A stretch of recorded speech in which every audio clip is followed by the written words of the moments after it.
Committee of the Whole.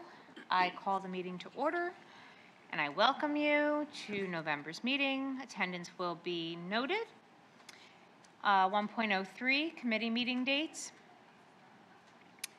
In addition to tonight's meeting, our next meeting for education will be January 15th. There is no education meeting in December.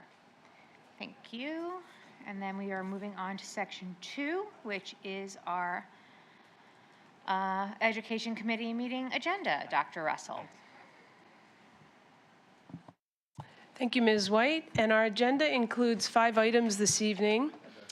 And I will pull up our slide deck that will prompt us and facilitate the conversation as we move through.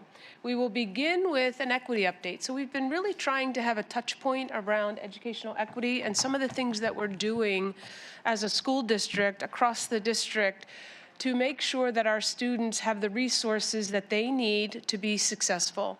So Dr. Moulton will provide us with an equity update this evening based on some of the work that she is leading. She really works in the pupil services or student services realm, where that's a heavy focus. So I'll turn it over to her for a few minutes. Thank you. Yes, my name is Lauren Moulton. I am currently filling in for Dr. Champagne Lee as Supervisor of Equity and Student Services. Put the mic a little closer. Yeah, it's not as sensitive. Oh, okay. Ooh, there we go. So what I really wanted to do today is I looked into the education equity policy, 832, and just kind of really got an idea of what this was looking at, and it really affirms that resources and opportunities must be allocated fairly based on student individual needs. And so what I wanted to do was really take a walk and talk about how equity looks across our district and across different departments. And I was really looking to highlight that as a district, we're working on fostering equity, educational equity, in that every student has access to educational resources and rigor that they need, regardless of all sorts of gender, ethnicity, language, disability, sexual orientation, all different factors. But what I really want to highlight tonight is that equity work is really systematic work. It's not siloed. It doesn't just come out of one department. It really lives in all of our departments. And so a true indicator of equitable practices is when we can see evidence of equity throughout all of our different departments. So tonight, what I want to do is just share multiple examples of how various departments, including Equity and Student Services, are advancing the shared commitment. And this is not at all means an exhaustive list, but this is what I came up with in thinking about this presentation. So the first thing I wanted to talk about was professional learning, which is really to build awareness and address systematic inequities across, our staff. And one way that, I see this happening, and I got to personally participate in this, was, the restorative practices training that went on at the high school. And the restorative practices in service taught all staff basically how to hold conversations and how to hold students accountable, but help them understand the impact of their actions and talk about how to restore harm. And it modeled communication. It modeled kind of questioning others and social skills, and it set up a community of respect by teaching and showing teachers how to set up community circles and different ways that they can engage in their classroom and change their classroom environment in order to help support this. And at the younger levels, they don't have restorative practices, they're using responsive classroom. But it was a great training to participate in, and I'm really excited to kind of see this going through. They gave all of the teachers a little business cards that actually have questions to ask kids when they see them engaging in some sort of challenging behavior. And it's really helping to reframe how we are approaching kids when they're in distress, to kind of try to minimize and reduce some of the anxiety that's going on. So it was a great takeaway for staff. Just different 504 trainings for staff. I ended up developing a 504 training for counselors and staff in order to help support the 504 evaluations that we were doing and the subsequent 504 plans that we're developing. in order to support equity. So really, I was teaching them how to make informed decisions to ensure that decisions are based in law and not based on any type of bias. So how are our decisions based in law and best practice and not based on some sort of bias that you may not even know that you bring to the situation? So I was really trying to focus on that. Plan for development of a 504 procedural document is my goal for this year. I would really like to create a document that just kind of really walks our counselors through what is our 504 process and plan, so that we can outline the district's procedures to ensure that there's equitable practices of the 504 process throughout the district K-12, and the process doesn't look different in elementary, middle versus high. I developed a structured observation code system training that I did with our school counselors and our school psychologists in order to reduce the subjectivity of the observations that they were doing in the classrooms. So observations that I was seeing kind of going on in the classroom were very subjective, and I really wanted to teach them how to do an objective observation. And so I did a training on that. It empowered them to utilize objective procedures to provide a neutral and unbiased take on the student in the classroom. So I thought that that was pretty powerful. Also, currently working to develop strategies for differentiation and accommodations for our multilingual learners, otherwise known as our English learners. We're kind of moving away and moving towards the phrase of multi-language learners because it's more asset-based and less deficit-based. But anyway, doing strategies for differentiation and accommodations for MLLs, for all staff to help empower them with ideas and suggestions for how they can support these students and how they can modify. A lot of it is just not knowing. Teachers don't know what they can do, and they think that they can't change content or they can't change the delivery mode. And so it's helping to empower teachers to do that. And just making sure that assessments that they're doing, can include visuals and scaffolds that aligns with the PA ELD standards, and making sure that all of this is presented to staff so that they have these tools.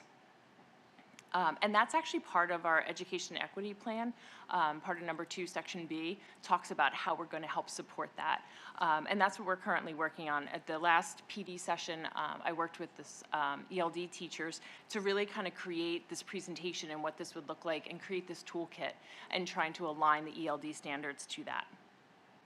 In terms of student services, I've been involved and I've seen this in place across the district, which is amazing, in the MTSS and PBIS implementation here at PV.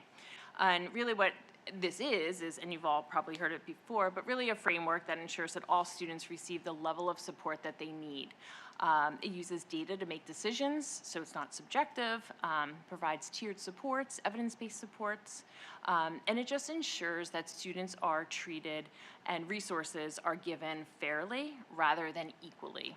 So equal doesn't mean fair. It's giving students what they need when they need it, and that's what this framework provides.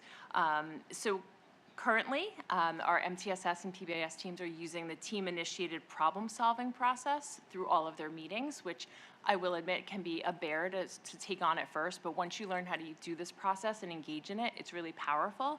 And what this structured problem-solving framework is your framework for meetings that ensures that decisions are based on data and not assumptions. So it's the way the meeting is lined up and framed, and the questions that need to be asked and addressed help to guide the conversation.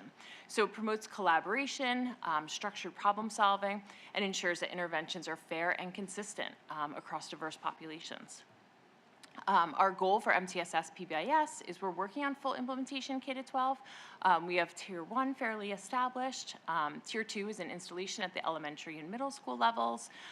They've developed intervention matrices for ELA, math, and social emotional learning at the elementary and middle school levels. We're still working on it at the high school level. And the purpose of that was to ensure that materials that we had at some buildings were available at other buildings if we needed them to be. So again, making sure that we had equitable access to materials and supports across all of our buildings. I wanted to talk a second about something called Validate Me, which is a service that we can utilize. We just got a subscription. We only pay if we use it. But it's a foreign transcript validation service that when we receive a transcript that we cannot interpret and we cannot figure out what a high school equivalency might be, this service will translate the course and then align it to U.S. high school standards and equivalencies. And this helps to ensure that immigrant students are not penalized by having to retake courses that maybe they already took or content that they've already had. And I think it also fosters a respect for diverse backgrounds by saying, you have done this stuff. Let's figure out how this applies. Let's figure out how we can support you instead of just, nope, you need to start over. You didn't do that before. So I think that helps to foster that respect for our diverse backgrounds. The Youth Aid Panel, I've gotten to participate in that. Last year at the high school, it was one of my favorite experiences here at PV. The Youth Aid Panel is a diversionary process for students that have engaged in some sort of behavioral incident that would normally result in suspension. Not all incidents are allowed or permitted to go through the Youth Aid Panel. Some end up just with suspensions, but some of them are able to go through the Youth Aid Panel. And what this does is the students meet with a panel of staff who asks very scripted questions to gather information and then determine next steps. And those questions really focus on what happened, who was impacted, and how can we make it right. So it's a very restorative process, and the purpose of and then sanctions are kind of given as a result of conversations and the information that's gathered through the panel. And some of those sanctions might be volunteer work, creating impact statements, so talking about how it impacted others. I had a student that created a public service announcement. So all different types of ways that they can kind of make right of what they did. How do they fix that situation? And ultimately, what this does is it reduces disproportionate exclusion. So rather than applying suspensions, especially to populations that disproportionately may have been historically marginalized, students, it gives them alternate to keep them in school and learning. It keeps them connected to school. And then just kind of, individually advocating on different cases, just using a cultural lens. I've been invited into meetings and just kind of, able to take a cultural perspective on helping to make certain decisions or talk some situations through just from another lens. In terms of systematic program and procedural reviews, currently, we are reviewing our programs objectively to ensure that we're fostering inclusive learning environments and identifying and eliminating barriers to ensure that equitable access. So our ELD program, currently we're going through a systematic program review where we're looking at our LIEP, which is our language instruction education program, and making sure that it aligns with our ELD standards.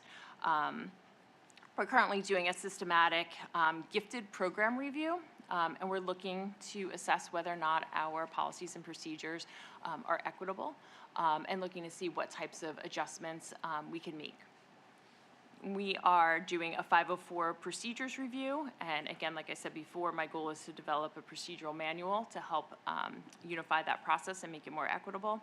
And this is our lucky year of updating our 339 school counseling plan, which ultimately ensures that all students receive systematic support for college, career, and personal success, helping to promote equity across opportunities for every student. So, and then we also have different community partnerships going on. So currently I'm working with family and community engagement teams, planning an MLK Day of Service, and also working to coordinate an ELD family night to help bring these families in, help them access resources in a way that they feel comfortable and maybe hopefully more likely to reach out to us again. So we're currently planning that. But what I really wanted to highlight is all of these are collective efforts that we're doing across departments. And this is how we serve all students every day. So what I have here is just, in their own words, voices of our multilingual learners. This is just some things that some multilingual learners talked about in terms of describing what their teacher does to help them, to make them feel supported. So beyond numbers and initiatives, it's our students' voices that remind us of what we do and why we do it. As you kind of look through that, in this upcoming year, the focus area that we have out of this department is conducting objective program reviews with an equity lens and using data at the forefront to make decisions. Reviewing our procedures in effort to expand our enrichment program. Are there gaps, things that we can do to help expand this to more students? And really deepening our professional learning targeted in specific areas to help enhance equitable practices and reduce explicit and implicit bias.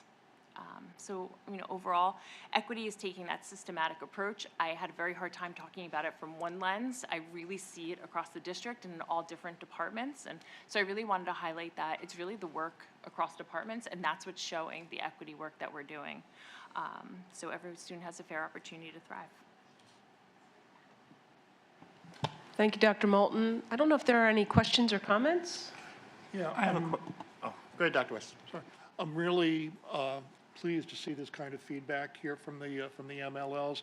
Do you see this kind of feedback across grade levels, or are you looking mostly at elementary or the secondary students? Who is saying this?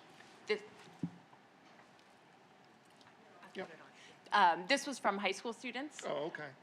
That were able to kind of, I kind of was speaking with them and said, tell me what we do. What do we do that helps you? What helps you feel supported and included here? And these are the responses. Good. So from the Equity Action Plan, there's a section about cultivating inclusive school communities, rests on two overarching goals. The first one being belonging and respect. And it says to actively engage, value, and respect all members of our school community, to include students, families, staff, administrators, and community partners, so that every individual feels safe, supported, and a true sense of belonging. And I guess the question I have is, how do we build a sense of belonging with underrepresented populations when no one looks like them in the school? And I'm just curious, like, if you've seen that we are doing that with that lacking, or is that something that will continually be something that we'll need to improve upon for a student of color, or a person who doesn't speak English as their first language, to actually see folks like them in the educational setting? So that's a great question. And again, talking about how to make these students feel more included is something that we're constantly trying to work towards. And being able to give them access to different educational opportunities and different supports that they need helps them to feel included because they're starting to make more academic success. There was some work that Dr. Champagne-Lee was starting with UPenn and their consortium where they did a belongingness. They do a belongingness survey with students, and from that survey, an action plan comes out of it in order to help support belongingness. I actually participated in that in my previous job. I participated with the UPenn Consortium, and we did the belongingness survey, came up with an action plan, and then had actionable items, and we actually then moved it to staff belongingness as well.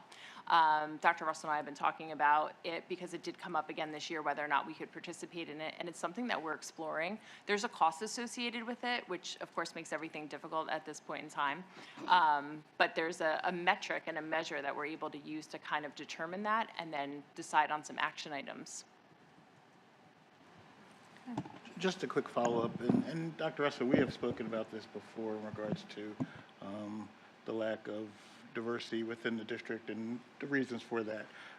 So when we talk about students, there's students who look like them in their schools, but what about like the support of staff or faculty?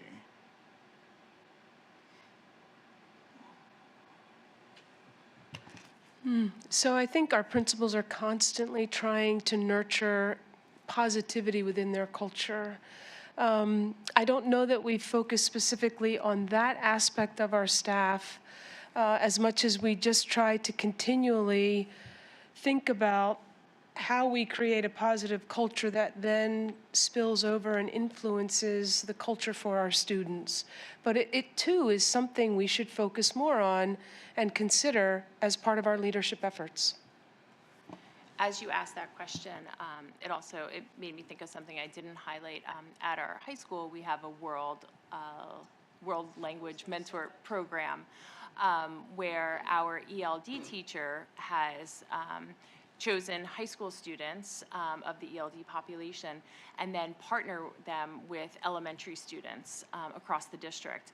And they enter into this mentorship relationship with, again, the purpose of finding somebody that, you know, speaks like them or looks like them or thinks like them or comes from a similar culture to help, you know, maybe normalize some of the things that that student is feeling. And so when they feel like a fish out of water, so to say, in an environment like this, it's that opportunity where they get to speak their home language or have different types of cultural conversations that maybe they don't feel comfortable having with other peers.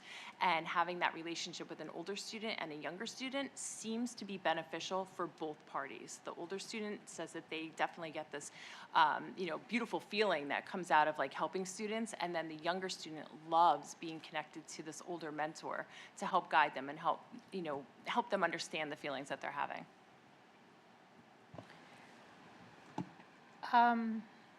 So with regards to the UPenn program piece, I know that that is something that was brought up in Education Committee by Dr. Champagne-Lee, and we were supportive of it. So I'm wondering if there's discussion about the timeline. I know that there were some cutoff dates, like, I don't think money should be the barrier. I don't know. I think that that's something that we've been edging towards for some time, and I think it's a good time to take action on taking action. So that's my thought on the UPenn piece of things. I think we probably have enough intel to actually bring something for consideration and approval at this point, or is there still more information to be gathered? No, I think Dr. Moulton and I can review what we know about being a member of the consortium and then bring it back to the board in December for consideration. If that's something the committee supports, we certainly support it as well. Great, and I think that would be very well received by the board in December. With regards to the program reviews, some of these things are also things that we had been talking about for some time, and I appreciate you coming out because you're jumping right in with, and this is your first presentation to us, so I apologize. Yeah, it's a lot to absorb, and there was a lot of work and balls in the air by all of the curriculum teams, so I really appreciate it's a huge overview.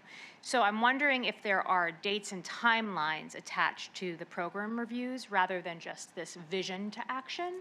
I'd be interested to know that. I know the gifted systematic program review is something that's, again, similar to the UPenn thing, we've really been talking about for a while. So I think we're really ready to see some action steps and actually like stamp the action steps and do the action steps. Let's do the things. And with regards to the 504 handbook, is that a forward-facing document for parents, or is that an internal document? Okay. Is there a communication that goes out with regards to that same content but parent-facing? So that's another area that I've stumbled upon. Our website doesn't have good, clear information as to how to access Advocate, that or what yeah, it is. right. And so before Tara Parr had went out, I talked to her about ways that we can you know, adjust our website to kind of include more services and more departments, and then how you would add, what is a 504? What is an accommodation? What's the difference between a 504 and an IEP? These are all things that parents should be able to have access to, and it would also help with some of the conversations that we're having in the school when parents, they just don't know, and they shouldn't know. They don't live and breathe this world.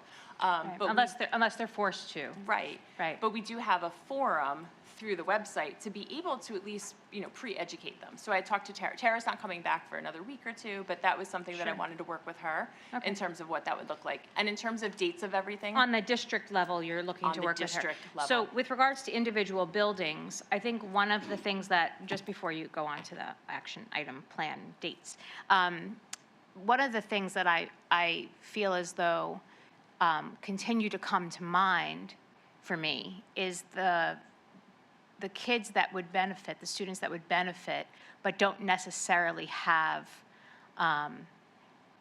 astute parent advocates or astute guardian advocates.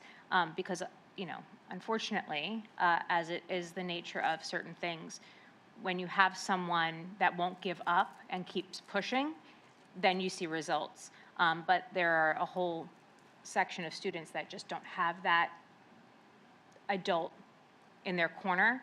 So I think the handbook, the development of the handbook internally is a huge help to that.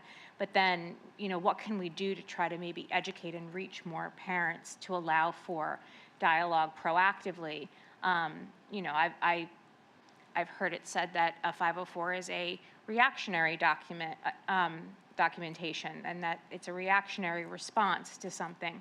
And I guess that's not my personal philosophy. I think it could be a proactive document, so children don't have to fall into a mire before then they have to be lifted out of it.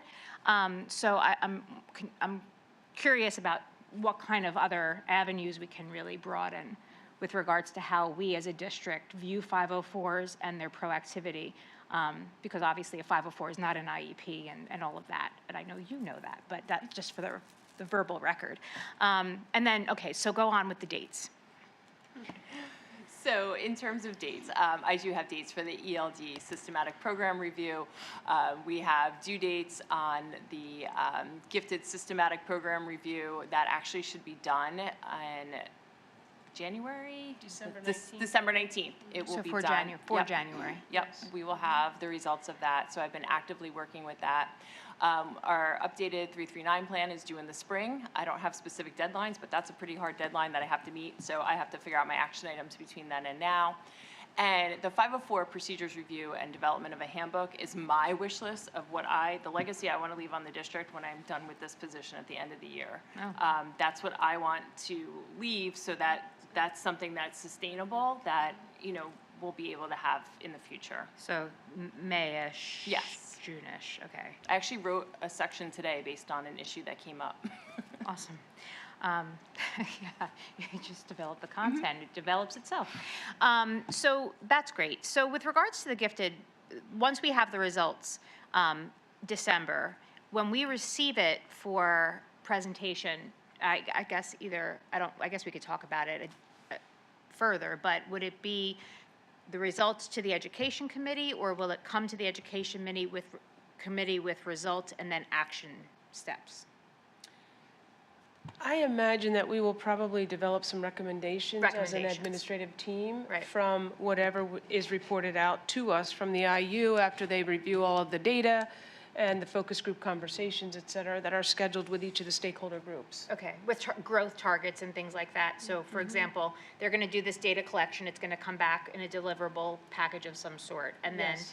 it will be married with historical data of, like COGET data, and how will it be overlapped and then recommendations be made? I'm just curious about that. So I don't know exactly without having the explanation in front of me, but when they did the ALD survey for us, or the program review the last time, they looked at our data, and from each of the areas that they examined programming, they had what they learned and then what they would suggest as Okay. recommendations and Okay. action steps on the part of the district, and then we could prioritize from that information Okay. and do whatever we believed or agreed with would be best to do. Because that raw data collection, and then it's like, how raw? It's pretty raw. Okay. We've given them a lot of data. Okay, okay. Yes. Okay, and then, so they do that whole analysis, they turn it back, and then, Yes, and Okay. Dr. Moulton has scheduled focus group conversations with parents, with students, with teachers that the IU will participate in and gather some of this information from, to combine with some of the more quantitative data and even qualitative data.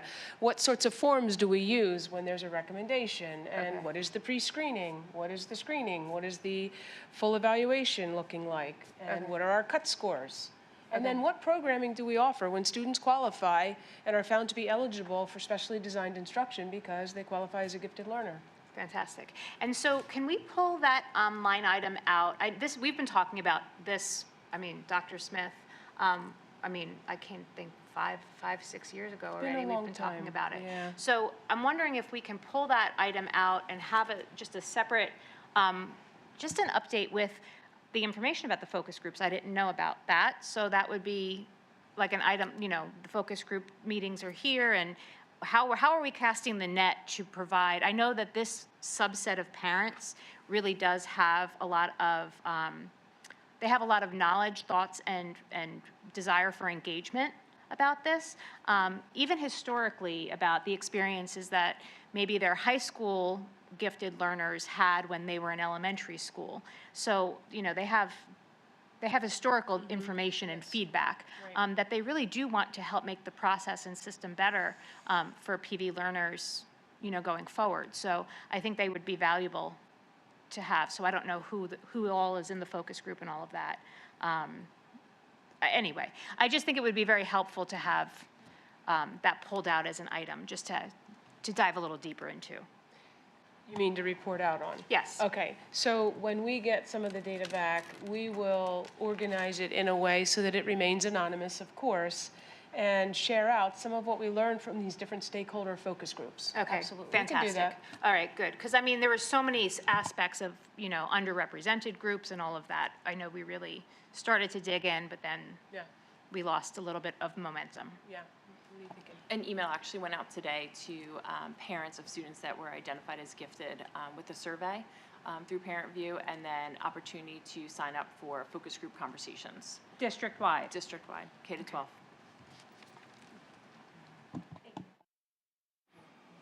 Well, I'm just curious in regards to, back to the mentoring program that you mentioned.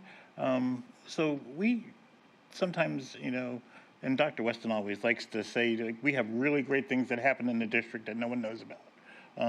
So the question I have is, if I were a parent who was looking for something like that, where would I find it, number one? And then how extensive or expansive is it? Like, is it just one or two areas that we cover, or do we try to meet the needs of students, whether it's, you know, any of the underrepresented or marginalized populations in our district?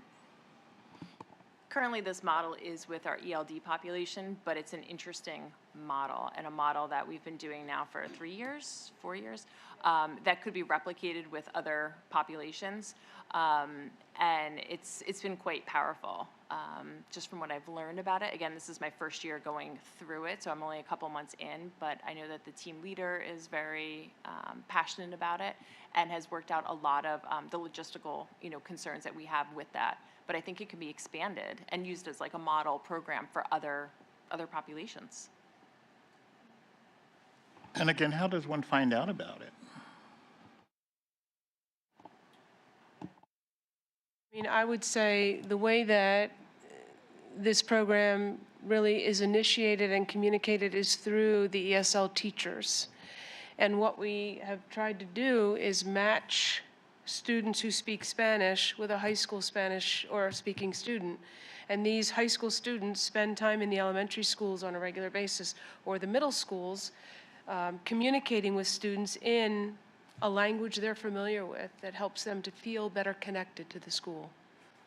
So it's district initiated. It's district initiated, and it covers K-8, really, yeah.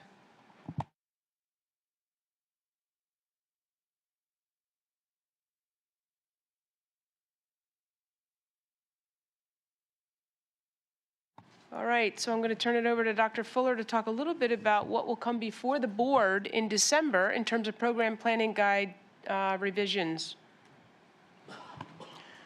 Okay, so I have a few of the highlights up there, I believe. I can go into all of the changes that we made. Obviously, we're going to make structural changes about the table of contents, and the dates and deadlines will all be updated, and the formatting throughout to make sure that it looks nice. But the big change to this year's guide is the introduction of the financial literacy graduation requirement, which goes into effect next year. That's a state requirement. And so we have to find a way to meet that requirement for every single one of our graduating seniors to have had at least one half credit standalone course in financial literacy that meets very specific requirements that have been introduced to us by the state. So we have 2 courses in the guide that meet that requirement. The first meets the minimum requirement for financial literacy. It's a half credit business course that's open to 10th through 12th graders. They must take at least that in order to graduate from any Pennsylvania high school. And we have a mathematics of financial literacy course that is a 1 credit mathematics course that introduces the mathematics of financial literacy and is more expansive. We've had financial literacy, currently, we've had it available as a one-credit course in either business or math, and they've been pretty similar, taught a little differently depending on whether it's been a math course or a business course. We separated those courses so that students with an interest can pursue the mathematics of financial literacy or use it as a capstone math course if they're not headed toward pre-calculus. Or they can take the half-credit financial literacy requirement.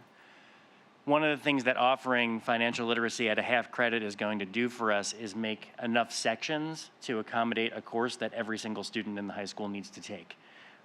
Now it's an elective, so students can opt in or out of it. If every single student needs to take it, we need to figure out how we're going to accomplish that with the teachers that are certified to teach it.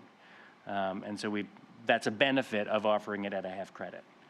We are currently working with our virtual education providers to find a course that meets the financial literacy requirement that the state has in place. There is a curriculum, there are 2 courses that might fit the bill. We have to vet those curricula and make sure that students are getting what they need, but we may also be able to offer this.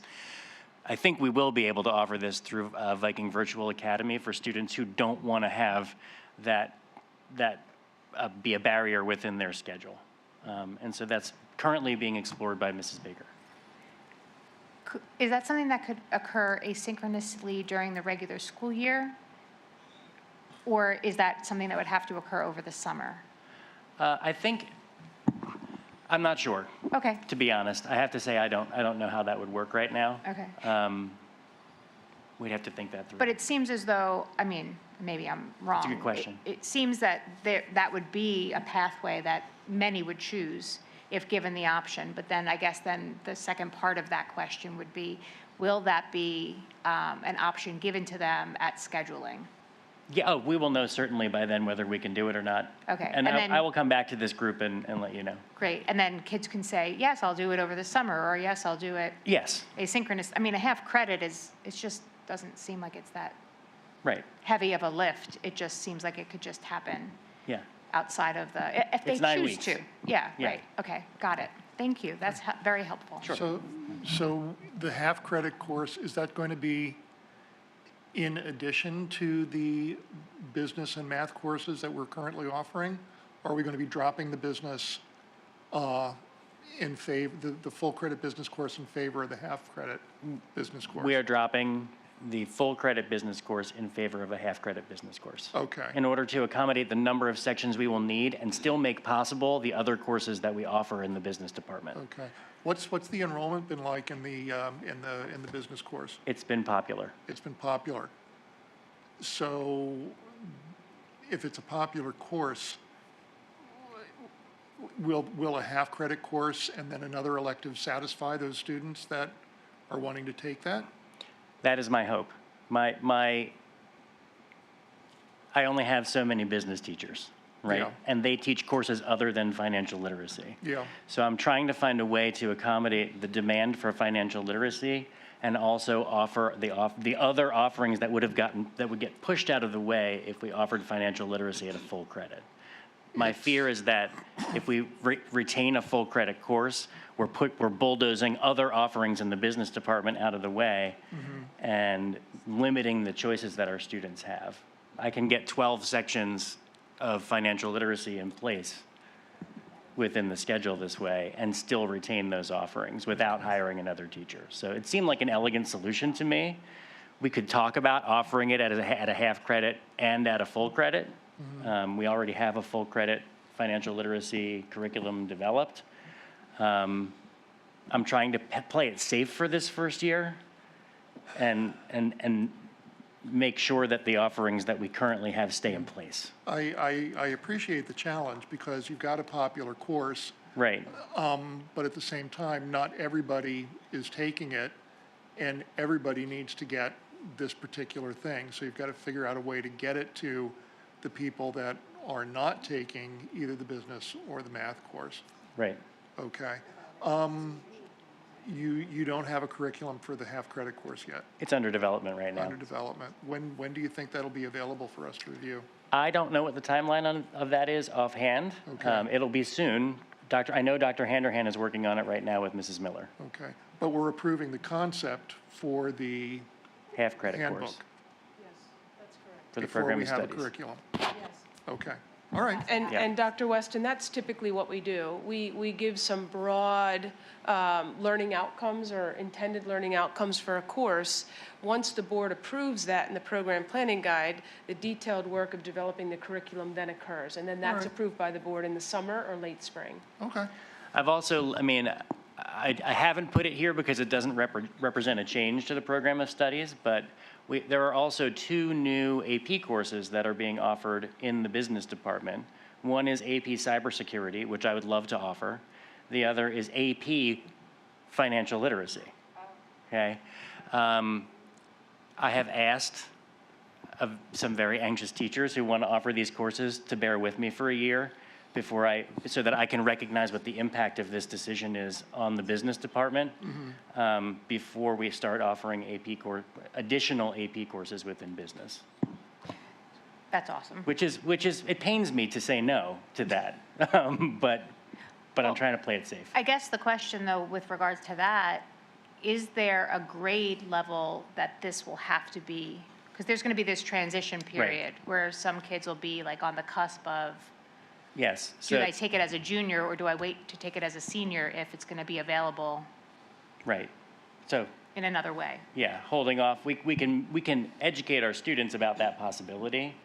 The way that the transition that the state has articulated is that we have to offer it as we intend to offer it next year, and that it will be a graduation requirement for the 29, for the class that's entering ninth grade. the current 9th graders, next year's 10th graders. Okay, got it. Yeah, the lowest possible class or the youngest possible class to take the course. Because then they'll That's have the the class most, where the then they'll have the graduation most time requirement to will be able to apply. do it. Right. That makes sense. So we have to offer it in good faith as we intend to offer it, and then that youngest possible class will have that graduation requirement as they matriculate through. Okay. and I like Ms. White's comment or suggestion. If there's a way we can offer this in summer or in community education, so as not to take up a space during the school year schedule, I think that would be Yeah, a good goal to shoot for. yeah. So that you have that option anyway. Yeah, And then the AP that's exciting, because I was thinking about the higher level content of it versus what it currently stands at. And what made me think, and not to open a can of worms, but to ask the question about dual enrollment with maybe an MCIU class that would fit the bill. Montgomery County Community College. Yeah, oh, that's what I'm sorry. Yes, Yeah. Montgomery County Community So that's College. unclear at the moment Okay. about whether they have something that's going to That's fit right. the bill. They've been talking about it. Okay, and then that way, at least it Right. maybe would count as a math credit going in freshman year of college. Sure, Would be or wonderful. even an elective credit, just Yeah, college like credit in general. Yeah, for sure. Yeah. And so with that, page 6 also, that's the graduation requirements page. It has the chart for the graduation requirements. I'm going to suggest that for the class of 2029, we try to reduce the number of other restrictions on students' elective choices, because introducing yet another graduation requirement in the elective domain is going to severely limit the elective nature of electives. I'm worried that students won't have enough choice moving through our programming if we keep introducing requirements that bind their electives. So what I'm proposing is that we drop the tech. We have a 1-credit tech requirement that overlaps within our electives, and we have a 1-credit arts and humanities requirement, 2 credits of arts and humanities that overlap within our electives programming. I'm proposing that we drop that and allow students to choose electives, because the more we restrict what they have to do, the less they'll be able to do what they want to do. And I'm very concerned about what that will do to the student experience. So that's food for thought. Any questions or thoughts on that change? That will be brought forward in December. Those are, so I believe that the tech requirement is a artifact of technology being something new and shiny. Yes, And yes. us wanting to make sure that we were preparing our students for the future by requiring them to have 1 credit's worth of technology before they left us. We felt like that was essential for them to move on in the world. Technology in the way that we're talking about it with the definition of the technology requirement is happening across our buildings. In almost every class. The arts and humanities requirement, my guess, is that that's there to encourage students to take a world language at the high school level. And I think that we can encourage students to take a world language without requiring an arts and humanities credit. And it will happen organically. College-bound students will be advised to take 3 years of a language in high school. So, then there's a bunch of proposed changes to courses. Can I just ask a quick Sure. question? I was talking about this with some colleagues today. I know you and I have talked about the graduation project. Is that something that's being considered for any change? As a requirement towards graduation? Not in the current iteration of the guide. We changed it last year to be more reflective of a student portfolio. Right. But I'm certainly willing to talk about whether or not a graduation project is necessary. Okay, I didn't know if that still might be on the radar for the administrative team as that above and beyond project students need to complete to meet their graduation requirements. I'm open to that discussion, Yeah. but it's not reflected in the guide. Okay, But I'm open to that discussion for maybe in the future. years. Yeah, great. Okay, so we talked about, course descriptions, we have included a description of financial literacy and the mathematics of financial literacy. The mathematics of financial literacy is retaining its course number from math. We're renaming the course to differentiate those two things.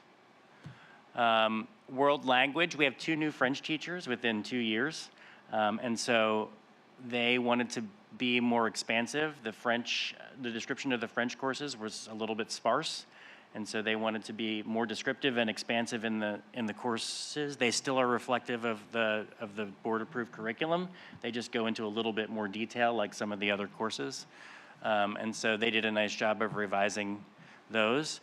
Our health courses, Health 1 and Health 2, were labeled as Health 9 and Health 10. I guess that's something I missed last year. Health 1 and Health 2 have been taken out of order, so they didn't want to name them by grade level. They wanted to differentiate the courses, but not suggest a grade that they needed to be taken in, because we do have special circumstances where those courses are taken out of order. And the descriptions were lacking. And so the health department wrote descriptions for Health 1 and Health 2 that give you some sense of what's taught in those courses. That was not the case in last year's guide. TV production is the other course. That is an extremely popular course, and it's a one-man show. Todd Moore teaches every section of TV production, and there are, 50 to 100 students who don't get the course within the schedule every year. So we fight battles every year about prioritizing seniors, and then if even one 11th grader is in the course, a senior who didn't get it recognizes that and comes to challenge. It just turns out that it wouldn't work in their schedule, and so we put a junior in. We have a lot of underclassmen who want to take that course, and we have a new half-credit financial literacy elective. My proposal is to make TV production a half-credit course so that we can fit our students into the course. I think the content of the course can be accomplished in a half-credit situation, and we can accommodate all of the students who want to take the course if we do it that way. And it would dovetail nicely with a student taking financial literacy, could take financial literacy opposite this half-credit course. We were also talking about, for future iterations of the guide, we could, our advanced media broadcasts could also become a half-credit, and then those 2 courses could be stacked together, so you could take one and then the other. So we're trying to, one of the things we'll have to do is try to offer more half-credit electives so that they can fit together well within the schedule around financial literacy as a graduation requirement. There are other minor changes to the guide that I've distributed on a grid here. I don't know if that was, if you have that or not, but I can go through what those changes are if you'd like. Can I ask a quick question Sure. about the highlights? So within these highlights, when you're making the changes of the course descriptions. Yep. Is the content, I know you just described, for example, moving TV production from a whole credit and consolidating it, condensing it to a half credit. Yeah. So are all curriculums within these 4 being looked at then? No. So I'm just drawing your attention to the revision of French and world language, Okay, drawing your attention to Health 1 and Health 2 in the Health and PE section of the guide, because those course descriptions were written and added and updated to reflect what we currently teach, and then TV, the half-credit nature of the first TV production course. okay, So we're not revising everything within each of those sections, okay. only those particular courses. So. If that makes sense. Okay, that makes sense, and as it applies to this. I Yep. guess I was curious about the last time some of the curriculums were, like you said, the 2 French teachers were coming on, so. Right. They're being looked at. But specifically health, I don't know when the last time that curriculum was touched, and you may not either. But I'm wondering if they're in revising Health 9 and Health 10. Right. If that maybe is a good opportunity to make sure that there's not duplication of content, that content is current, that it's, 2025 and beyond content, that Right. it's inclusive content, that it's broad and Yes. purposeful. There was a recent revision. I don't know the year. It was under me. Go ahead. It was in the last 2 years when I was in the STEM role. Unfortunately, the PA standards are still from 2002, as I recall. They are working to revise those, but there has not been consensus and approval of any new standards at this time. Okay. And is there any flexibility with regard to, so we're teaching students that are pretty sharp, 23-year-old content. And I just think that if we have flexibility as a school district and still able to accomplish the standards, we should be proactively doing that. I don't think it's acceptable to, am I misunderstanding, Mrs. O'Sullivan? I think the standards are still from 2002. The team did work to look at new resources, update the curricula, make sure that there was coherence. Like the Health 1 would build upon the Health 2 in different ways. So they did work to revise the content of that to be more updated. Okay. I was going to add, I think Dr. Honderhan is also looking at that currently this year. I believe he's presented that to the board as one of the curricular areas he's working on. So they continue to I think just about. was curious how it married into the update of the planning guide. The guide reflects the 2-year-old curriculum revision. And I know that Dr. Handerhan has mentioned it. Yeah, Dr. and Russell. if the curriculum is updated this year, it will come before you for approval and would be what represents Health 1 and Health 2 next year. We'll update the guide. And I don't know, some of it may just be delivery. And I don't know, all of the materials and all of the supplementals that are provided, but the ones that I have seen seem like the ones that I had in a lot of ways. And so, which means that they are 25 years old. And so I just am curious as to what materials we're able to provide for execution, if they can be expanded on. And I know your role is different now. I don't mean to put you on the spot. I know that when we had gone for approval a few years back, we had selected a resource for a 1-year implementation to see how that resource played out and was utilized within the health classrooms. I am not sure whether or not that was renewed or whether, teachers have created other resources or leaned upon other. There's lots of free resources out there now that help to supplement curricula that are accessible for teachers. So I'm not quite sure where they are right now, but I'm sure that's part of the work that Dr. Handerhan is doing. One of the things I can offer, Ms. White, is when this comes before the board next month, maybe we can elaborate a little bit more on the health curriculum and update, again, what's happening and what we expect by the end of the year. That would be helpful. Yeah. Thank you. Yeah, I mean, this is, what I have here is much more extensive than what was there before. Health 1 used to say that it was just a drug and alcohol unit. It said, major content areas will be covered: fitness, wellness, physical well-being, human life cycle, drug awareness, and then the drug and alcohol unit will emphasize techniques for appropriate decision-making. This new one is certainly more expansive. And the Health 10 was in the guides just sort of as a sequel to Health 9, but it's differentiated here in terms of content. So that's the best I got for you right now. Yeah. Sure. So I have some other more minor changes. I can go through them if you like.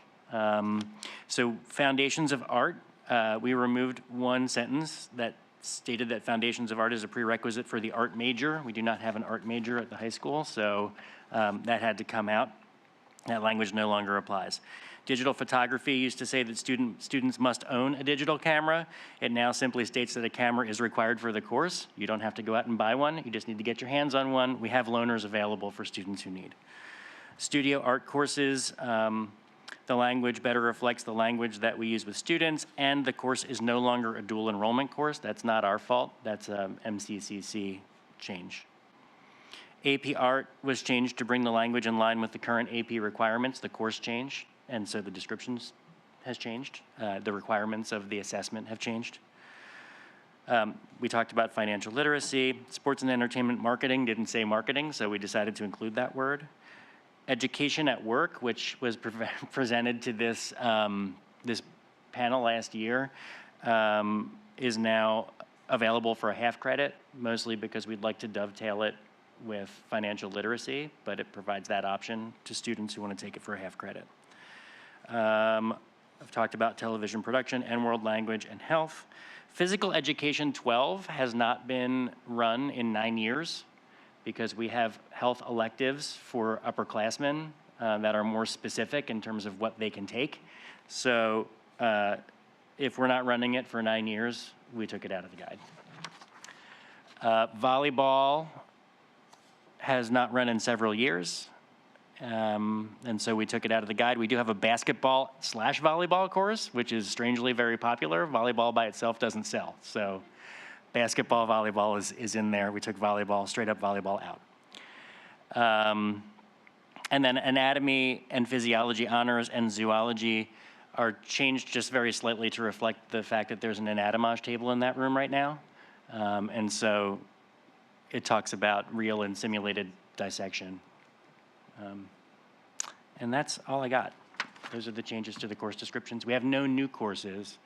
Our new courses would have been those 2 AP courses, but we've decided to hold off a year. As well as there's a roll-up that I talked about last year of Project Lead the Way within our tech department and replacing it with our own curriculum. That is on a pause right now because the curriculum that we wrote needs to be refined before we can move forward with that. So you can expect that next year also, the continued roll-up of Project Lead the Way with our in-house designed engineering and technology courses. With regard to the PE revisions that you're dropping the volleyball only, they get bored of volleyball all year, I guess. I guess so, volleyball for a year. Split it up with basketball. I'm wondering if there has been a conversation, at least informally, about more elective type of PE classes for non-competitive unit-based activity, and when you could foresee that being proposed for the program planning guide for choice. I know for certain it's part of what Dr. Handerhan is talking with the department about. I know, I feel like he's not here and we're I've like heard the bombarding words, all of you. I'm so sorry. And we do have, we have expanded it a little bit. We have our self-defense courses. Yep. And lifeguarding was introduced last year for a certification. Yep. I think we're going to continue to travel along that path. Right. And then I the don't have opt-out for specifics swimming, about I know, was incorporated. It was. And maybe getting some feedback of how those things were received. Yeah. I think would be helpful in framing, prioritizing other options, Yes. other avenues for activity that aren't of competitive nature, maybe like a yoga I or heard yoga mentioned, core yeah. strengthening, or Yes. and I know we had conversation at Safety and Ops about the Fitness center. the fitness center, and maybe pairing that with some curriculum content that the whole building could use would really go a long way in legitimizing or giving some teeth to spending money on the facility. I'm interested and in that, purpose. yes. So I would love to find out a little bit more about allowing, students with different pathways. It's very hard for subsets of children that aren't in athletic positions or that aren't in competitive sports to participate alongside those other peers. Right. In some instances. So Agreed. it's othering. Yep, thank you. Just as an update, I did just sign the invoice for the fitness center repairs, so that non-working equipment will be working soon. Hopefully, it will stay working. Thank you.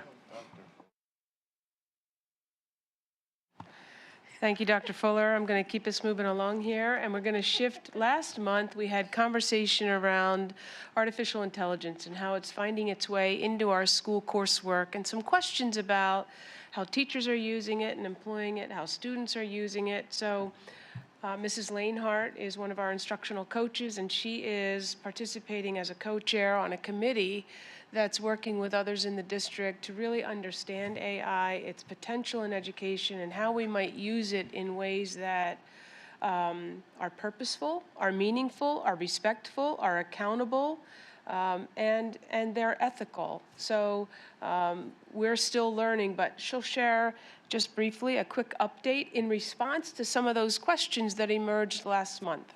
So I'll turn it over to you. Thank you. Good evening. So as Dr. Russell said, artificial intelligence continues to be a hot topic around education. It's something I talk to educators about every day now because everyone has questions about how it's being integrated and what we should be doing. So it's going to be an ongoing, changing topic, I think, for quite some time.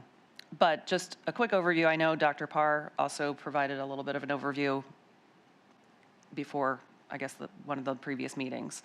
But it is in more and more apps and services that we and our students use on a daily basis. So the voice assistants that you see, the algorithmic programs that suggest things to you on a daily basis. Every Google search that we do now has an AI component in it. It is being increasingly integrated into most of our current educational tools. Google Workspace for Education. Google Classroom has features now that teachers can use and take advantage of. Some of the productivity tools and the creative tools that we use with students, as well as, I'll talk about in a little bit, some of our curricular resources have AI components built into them as well. There's a version of ChatGPT for Google and Microsoft, both of which we have education licenses for. So there's a ChatGPT version, essentially. Google's version is Gemini. Microsoft has Copilot. So those are encompassed under a education license, which gives us a little bit more data privacy than pointing students towards ChatGPT alone. And then there is a barrage of new education tools coming out, it seems like almost every day. Many of them have free components to them, but also paid versions. So right now, we are experimenting with some of these, but they are the free version of the products, so they have limitations. And it's just, like I said, a never-ending barrage at this point, but they all have interesting features that we can explore in education. Okay. Again, I believe Dr. Parr talked a little bit about our AI work group that we started last year that involved a variety of teachers, administrators. Everyone was invited to attend, and we had probably a group of about 25 or so, and then that varied depending on the meeting. We had about 4 meetings to try and develop some AI guidance to provide to our students, staff, and community. It does include the position statement, a purpose, notes about academic integrity, ideas for staff, students to use use AI in their work, and also some guidance for assignments for teachers to use language in order to indicate their preference as far as how AI could be used on a particular assignment. This information has been rolled out to staff via our principals at their opening staff meetings, and then an email was sent to staff to kind of explain the guidance to them a little bit and indicate that it's posted for them on the staff resources page. It is also posted, a version of it is posted for families on the families section of our district website.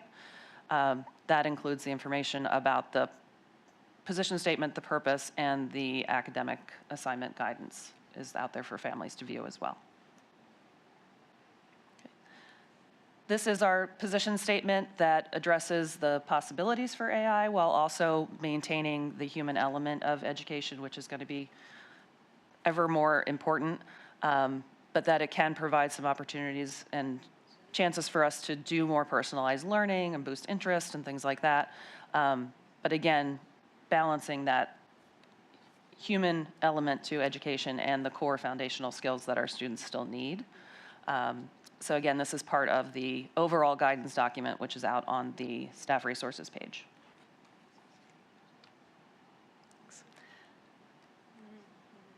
This is the usage guide that we provided for classrooms, and this is all, again, the direct language from the guidance documents. The statement for students was intended to provide our teachers something that they can include in their class documents, syllabus, et cetera, as far as what we expect students to, maintain, to follow, the instructions that we expect them to follow as far as what the teachers are looking for. And then the chart is to help them kind of have a grade, different grades and different levels of how AI could be utilized for an assignment. Again, to try to have that consistent language and experience for students. So this is a draft that I think is more focused towards secondary, and the continuing work of our AI work group will be to also provide versions of this that are more applicable for the younger grades as well, as we figure out where that fits into our student experience in the younger grades. Okay. Dr. Russell asked me to provide some examples of things that I've seen in the classrooms over the last year or two. And these are a few examples recently that I've experienced, mostly, again, middle and high school at this point. The first is that we are trying to use AI to provide some feedback and have students do some critical thinking surrounding the feedback that they see. They work through feedback that they received on assignments and then evaluate whether they incorporate that feedback and how it would benefit them. And then also explaining that reasoning. So it's a different level of thinking about the work that they're doing. Creating engaging content. Students were in physics developing games that was reviewing individual concepts, and then they would play each other's games the next day, provide feedback, see how effective it was at conveying the information and reinforcing that learning. So that was an interesting thing I went into the physics classes and watched them playing some of them. It was interesting. Some teachers have taken the approach of having students doing some reading about AI use in education and then having them combine their thoughts and do some summarization using an AI tool to then help develop some class guidelines, class procedures, similar to the guidelines that we've presented them as well. And then also using some of the AI generators in some of our tools like Padlet or Canva to create visuals to go along with original writing that students are doing to kind of reinforce the power of how words can generate images for the reader. I do have a question. But Yes, ma'am. if there's more classroom content? A couple, Go ahead, yes, go ahead. yes. Within Google Classroom this year, there are some new tools introduced, and one of those is called Google Gems, which is the ability for a teacher to generate kind of a custom chatbot that can be focused on something specific. So a few teachers have used this in a way to reinforce concepts that are going on in the classroom, so they can kind of create a very targeted tutor that students can interact with on a particular topic. And then there, again, is a tool within Google Classroom now, Notebook LM, that allows teachers to select the class materials that they want to have the chatbot draw from. So rather than it using everything, it's using very targeted resources, either teacher-created materials or curriculum materials or selected websites, videos, et cetera. And it can then allow the students to interact with that as a kind of an enclosed chatbot. But the other interesting features that come along with Notebook LM is that it will generate an audio podcast of the contents. It summarizes it and generates a very lifelike podcast that students can listen to. So it's an interesting way to reinforce that learning and summarizing that way. There's also a video option where it kind of creates a narrated slideshow from the same content. There are mind map options where students can click through and kind of dig down deeper into the topics as it goes. So there are a lot of interesting components to that, and it does have translation options. So I was actually sharing that with Mrs. Holman in ELD today as well. So lots of possibilities and ongoing changes happening every day with these topics. So. Thank you. So my question with regards to the AI usage in classroom slides, this is what has been observed currently happening in the classrooms in the buildings. With some teachers, yes. With some teachers, Yes. but not uniformly as part of best practice or anything like that. No, because that's our Working out the kinks of steps. it. Got it. Okay, so I guess my question is what the discussions have been with regard to educating families and parents about why this is important. Like, for example, it's in the first bullet point, practical critical thinking with feedback. Like, that to me is paramount to making sure that we're sending informed and responsible individuals out into the world. So when they get to college, they're not just regurgitating AI bot type responses, they're actually engaged and partnering with technology and using it as a tool rather than just as a free pass resource. And so without this type of engagement early on, I just don't see how that happens. Right. I think that it then becomes just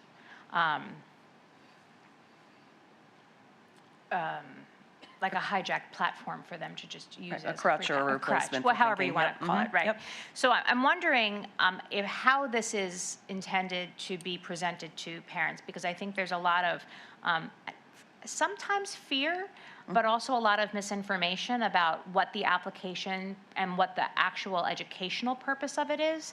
And so I don't know, like, for example, at elementary grades, they're probably just dipping their toes in it a little bit. You know, maybe during back to school night, as an overview, this is how we will use AI in the classroom. I don't know if it's as simple as that, or if it could be more targeted to, it seems like micromanagement for every specific lesson that AI would apply, that you have to send home a tearaway, like an iReady, you know, this is this week, this is what we're gonna be working on this week. But in order to reinforce, especially with homework assignments, for example, if it's not a classroom project, it seems that maybe parents wouldn't necessarily understand the purpose or the educational objective. So I'm wondering what conversations have been had at the building levels. So I think the ongoing work of the committee this year is to address some of those issues as far as where is it developmentally appropriate to start to introduce some of these things? How would we be using them at the different levels? What are we comfortable with? Again, the guidelines are posted on the website. I think, you know, Dr. Fuller had a presenter for the high school focused on kind of the, I want to say criminal. Poor Would you like me to talk choices. about it? Go ahead, Dr. Fuller can talk about Yeah, we had a presenter come and talk about, it was mostly to do with AI and some of the inappropriate generative things that AI can do. And at that level, I think that was appropriate. Apparently, it was very well received. It was very well done, yeah. and that he's doing a virtual presentation for parents on Tuesday. So at 6:30, click the link. It's in my newsletter, and you can, he's coming back for parents. So we could talk about middle schools too, maybe. What's that? Yeah. So, and that's that portion That's that part. of AI, and that has its own, it's sort of a parallel lane, but it's an important lane in terms of safety and things like that. I think I was really more talking about it and the concern around educational content and using it as a tool to enhance the student experience, learning, cognition, productivity. But obvious, that is very important. It's its own item as well. Yep. I know, Mrs. Sullivan. Yeah, I think at the elementary level, I haven't seen it really been used in the classrooms. I think we're more hesitant. Primary level, absolutely not. You know, I wonder if there's a place for like an upper elementary experience with that, but I think, you know, we have plenty of content and plenty of rich educational experiences outside of AI. And, you know, when is the right time to introduce that? I think that's kind of the work of some of the committee to figure out. We don't want to introduce it if they're not developmentally ready to engage with it in an appropriate way. So really being cautious, I'd say, at the elementary level, if not at all. Yeah, I would say that the usage at the elementary level is going to be more of the controlled environment. There are some teachers, I think, trying things with Magic School and having students do very specific tasks, but the adaptive learning tools that we have are also AI in a version as well. So it's the looking at what tools we're using where and what, you know, aspects of AI that it's incorporating. But that is definitely things that we need to be working on and seeing. And there is also a lot of professional development to be looking at as far as staff, students, and our community. Coming up with a list of tools that we would recommend, suggest, support, because there are 8 million of them out there at this point now, and figuring out which ones will best suit our community will be something that we would need to be looking at. And then, again, our curriculum resources, some of them are starting to build in different AI tools, and again, how are we using that with students? What are we comfortable with? What's acceptable, all of that. Dr. Fuller, again, is helping us start working on looking at an academic integrity policy, guidelines, honor code, to tie into AI concerns, plagiarism, cheating, all of that. It's larger than AI, but it has been brought back up, you know, with the advent of all of this technology coming in right now. And then it's going to be an ongoing thing. I think we're going to be dealing with new challenges every other month about different AI topics. The work is real time. It's really, it's unbelievable the work that you've done to pick up running. So we appreciate that. Yeah, I mean, I think one of the things that when we talk about AI and we talk about, if we are going to talk about holding students accountable for cheating using AI, then we have to also talk about how do we educate students about what cheating and plagiarism is and how AI is a factor in that. So I think we have to be able to lean on a solid academic integrity policy and then use that to inform our discussion about AI. And to be able to differentiate the difference between a resource, like any other resource in the library, versus just flat-out plagiarism. Mr. McKinney. Well, no, again, it's being in higher education, it's so funny because this is at the forefront of every conversation among our faculty. Some faculty hate AI, some faculty allow their students to use it. So to the point where our IT folks and our mathematics and computer science folks, whatever, actually now have written their own AI for Sinus College due to the fact that, like, and I'm curious about the licensure that we're signing up for as the district, because what we were finding was that whenever we used AI from our Sinus College, it was training AI to continue to evolve. And you would get things where citations like, or things that say, our Sinus College says this. So the question I have is, like, in those licensures, like, how much of that information that when our students go on to an AI platform, they take things with them from the district, that footprint from the district with them, that then is utilized, that we have no control over now once it goes out there, if there's such a thing. And then the second thing I have is whenever we use anything that's AI generated faculty, staff, or students, you have to use it as a citation now. So you have to say, this was actually generated or, may have had assistance with AI. And you have to stip ChatGPT, Gemini. Have we considered, like, if students are using AI in assignments or whatever, are we asking them for the source of that? Yes, so again, I'm not the person that reads all of the licensures and things like that we do, but I do understand that because we have educational licenses with Microsoft and Google, for example, if a student opens up Google Gemini on their Chromebook, they will get a notice that says you're part of a school account and your data should not be being used for the training. So we do get a different level of data privacy because of the educational license. So I think that's a benefit to those. Whereas if a student goes and uses ChatGPT, whatever they're putting in there is being used as part of their training data. We have no agreement over that. So part of it is going to be educating our staff and teachers to encourage students to use those educational licenses for those. And then to your point about transparency as far as citations and things like that, like I think as part of the academic integrity, we'll be talking a lot more about citations and what we require. But there are MLA and APA ways to cite AI tools at this point. Even I've seen suggestions where if we allow students to use it as part of an assignment, you submit the chat that the student used for the assignment so that you can see the thinking that's going on behind the scenes. So all of those are things that teachers are starting to experiment with and try, and then we're going to work towards coming up with some best practices, suggestions, things like that.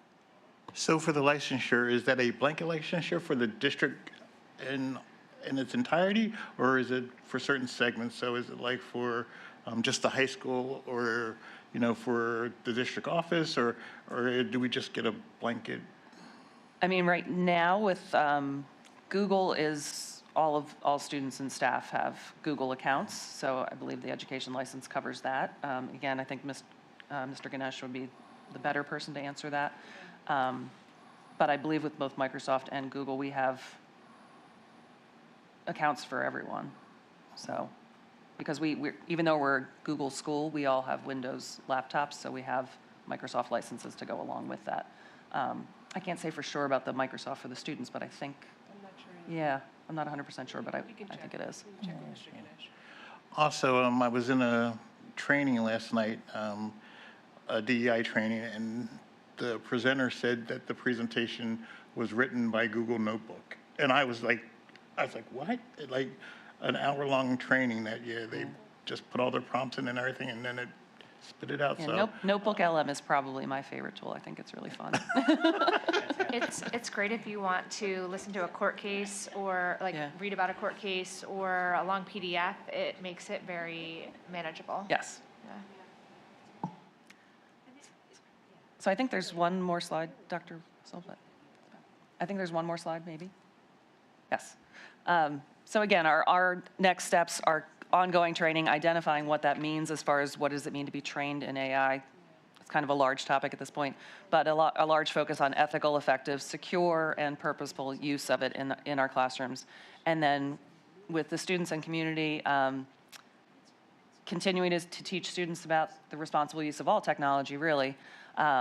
There's some work being done. I'm starting kind of with the high school staff, trying to have conversations about how we're implementing some things in the classroom, and then hopefully putting together a collaborative effort with teachers to put together a lesson to kind of start the conversation with students to use it in an extended homeroom, and then just kind of keep expanding from there. So we just are kind of starting to take opportunities to have conversations with students, understand their concerns. I was in a senior English teacher's class this week where she was doing a restorative circle regarding AI use in the writing process because they're starting a writing unit, and it was interesting to hear the students were very thoughtful about their usage of it. Some of them have concerns about the environmental impacts of things, losing their voice if that gets replaced by that. So they are putting some critical thought to it, and I think looking for guidance on the best way to use it as a tool.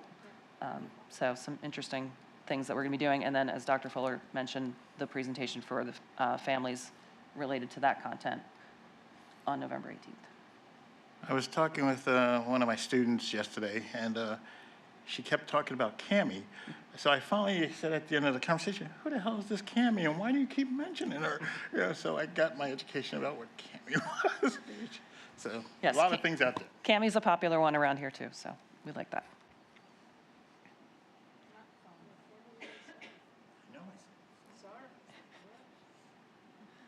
So thank you. Thank you, Mrs. Lanehart. Very helpful. All right. Mrs. Sarenko is going to talk a little bit about some pilots, or at least a pilot. Just two pilots. So this summer, I worked with some high school social studies teachers for European studies and global studies to revise curriculum and write stage 1 of their curriculum. We also reviewed some resources, including some that we already had, as well as McGraw-Hill, TCI, and SAVIS. We considered such criteria as standards alignment, opportunities for student engagement, resources for diverse learners, and we would like to move forward with a pilot for TCI and SAVIS as the top resources that met those criteria. Dr. Russell, if you want to just advance to the next one. Yeah, okay. So both SAVIS and TCI were seen as very advantageous by the review committee for multiple reasons. We're really interested in this comparative pilot of the two resources to really see what it looks like in action in the classroom to choose the resource that best meets the needs of our students and the curriculum.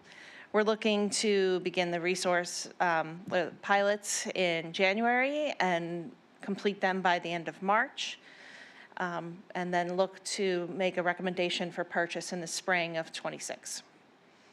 Ms. Sarenko, can you remind us of which courses these resources will support? European studies and global studies. Okay, so that's 10th grade and 11th grade? Yes. Typically, for many students, okay. Any questions from the committee? Okay, thank you. Yep. All right, let's talk a little bit about the calendar. We've got the survey results, and I want to share those with you. Nice feature. Keeping it light, it's getting late. All right, so these are the people that responded. You saw primarily, or the majority, were parents, our parents. We had teachers, and we extended this to some high school students this year, 9th, 10th, and 11th graders. Whether or not they have children in the district, so you can see what level of school they attend, fairly balanced. And then this question is complicated to review in this format, so if we go to this slide, you can see what each of those bars actually represents. And the question is really around where Labor Day falls, and whether or not if it falls early, we should start after Labor Day. If Labor Day falls late, should we start before it? It doesn't matter. We should always start before. We should always start after. And what actually came out with the strongest response was, I prefer to start the school year before Labor Day, no matter when it falls during the month of September. So people, I think, in our community have gotten used to starting the school year before Labor Day. This is the question that came up during last month's meeting or at the board level. We typically schedule the Friday off of that Labor Day weekend. And the question was whether or not we should make that a school day to end the year one day sooner. And the survey responses indicate people, those that responded, there were about 944 respondents overall, indicate they appreciate that Friday as part of that longer Labor Day weekend. So traditionally, our students start school on Monday before Labor Day weekend. They attend Monday through Thursday, and they have Friday, Saturday, Sunday, Monday. Come back for another 4-day week. So we're weaning everybody back into the school year, and then we're off and running. So people seem to appreciate the Friday. They don't like half-days, that's very clear, and we know that. We've heard feedback that half-days are really difficult for our working parents, and we've seen that when we try to organize professional learning, the logistics for our staff can also be challenging to to get from one middle school to the other, or for elementary staff to shift. There isn't a lot of time. So the proposal is to eliminate those 3 half-days in exchange for a third Act 80 day that would be used for professional learning and potentially graduation project reviews, maybe even some select parent-teacher conferences for students who in March might really benefit talking about their students again. Do we recognize holidays appropriately? Most people believe that we do. Do you prefer parent-teacher conferences during the week of Thanksgiving? That was part of our conversation. The majority of people do. And how, yes? If we could back up to that holiday question, Yes. recognizing, like, did we differentiate holidays or, because I knew that was the big sticking point about religious holidays, like, or did we just say what people may consider, because some people consider Halloween a holiday, you know? Right. So the question really was intended to focus on the instructional school calendar and the days we recognize as holidays, so they would be in blue on the calendar. We'll get to that in a minute. And are we recognizing the right holidays? You know, are we missing some? And in the comments, we're missing some, according to some people, and we aren't recognizing the right ones. In the case of other people who commented, we are. So there was some mixed feedback in the comments, but overall you can see in terms of what people felt and the way that they answered the question on the surface was, yeah, we're doing pretty well. Thank you. Yeah. Parent-teacher conferences during the week of Thanksgiving, the majority support. Should we end early in June? This question has been stronger in my experience in the past. I mean, most people feel it's important. In the past, I feel like it's been more extremely important. This was interesting. You know, we talked about we had an administrator who made this suggestion to maybe back up the year, that start date to be August 26th. So I'm going to ask you to visualize this. That's the Wednesday before the Monday before Labor Day. That would give us 3 additional days. So I posed that in the survey, and this was the response. I thought that was pretty interesting. Oh, there's no good answer there. Well, I'm still going to give you a recommendation here at the committee level, so. In the past, It's getting late. Go ahead, Barb. isn't that always Just the case? heckling from the sidelines. Go ahead. All right. I am not going to get drawn in. Okay, so this question really focused on a longer break at Thanksgiving or a longer break around the spring holiday, Easter holiday. I prefer holidays be spread out, or I like 3-day weekends throughout the year. So again, very close. Some time ago, we used to alternate and have a week off at Thanksgiving, our students anyway, and then alternate year to year, have a week off at spring break. That meant shifting conferences to be earlier in November or late December, early December, excuse me, or closer to the end of the first marking period.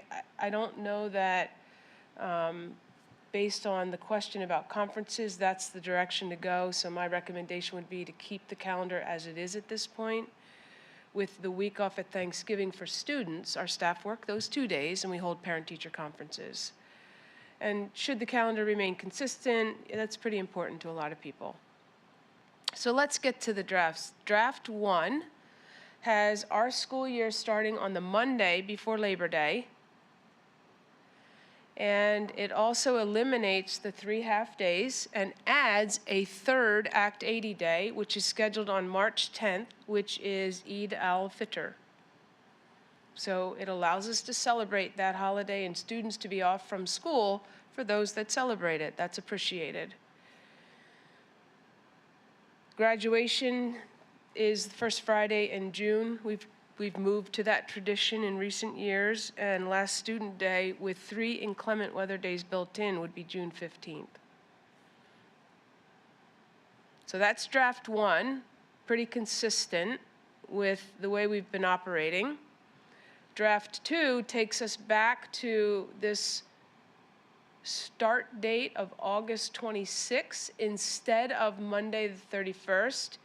That takes us to June 10th as the last day for students with 3 built-in inclement weather days. So that could back up, or it could extend, depending upon what we face.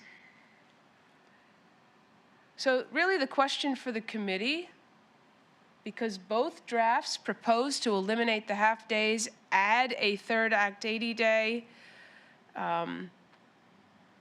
Other days are situated in a similar manner in both drafts. But it really is around that start date. My recommendation for the committee is to go with draft 1 and start when we typically start on that Monday. However, there was an additional suggestion.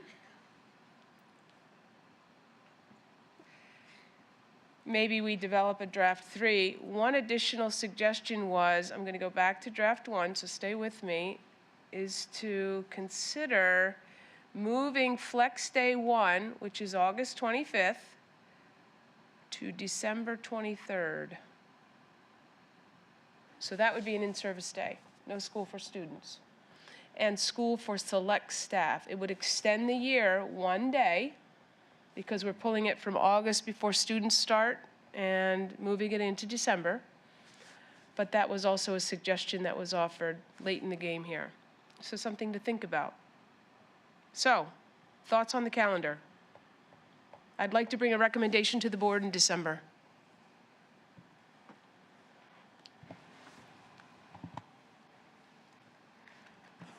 I think your draft 1 is most consistent with Yeah. the feedback that you've gotten. And if you like it, I like it. I think, so first of all, thank you for, once again, rising to the occasion of due diligence to make sure that all stakeholders had a say.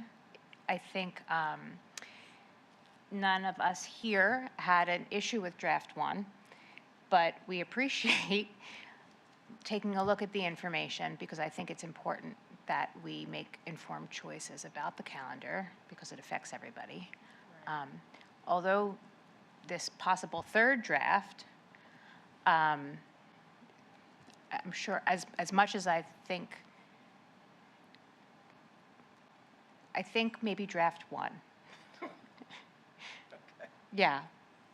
Well, Unless there was really strong feelings so by staff for They- for they- draft 3.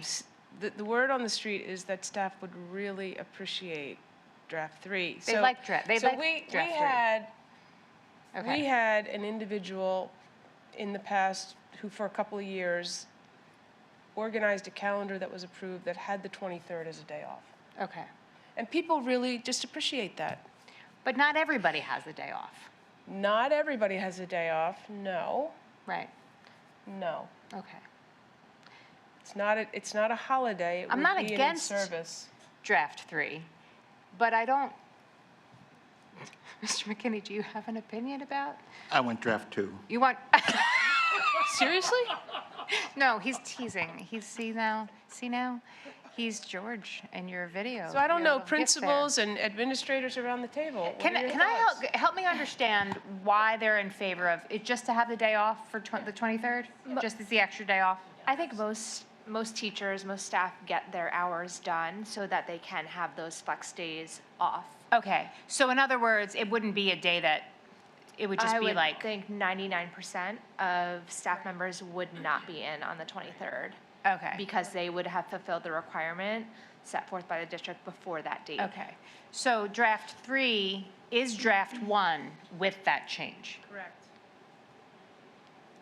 So draft 3 would be this version, draft 1, with December 23rd as a pink block and August 25th as a clear one.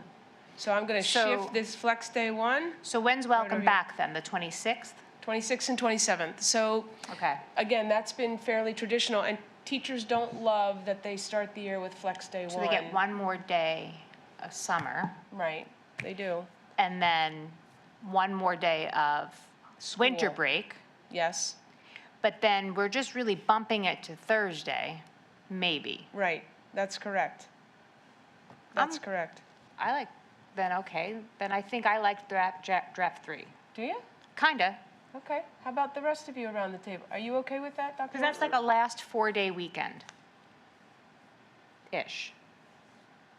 I'm sorry, say that again? In August, so like that last weekend, the 22nd, 23rd, Oh, right. 24th. Yes. That 25th could be like your regroup, your laundry day.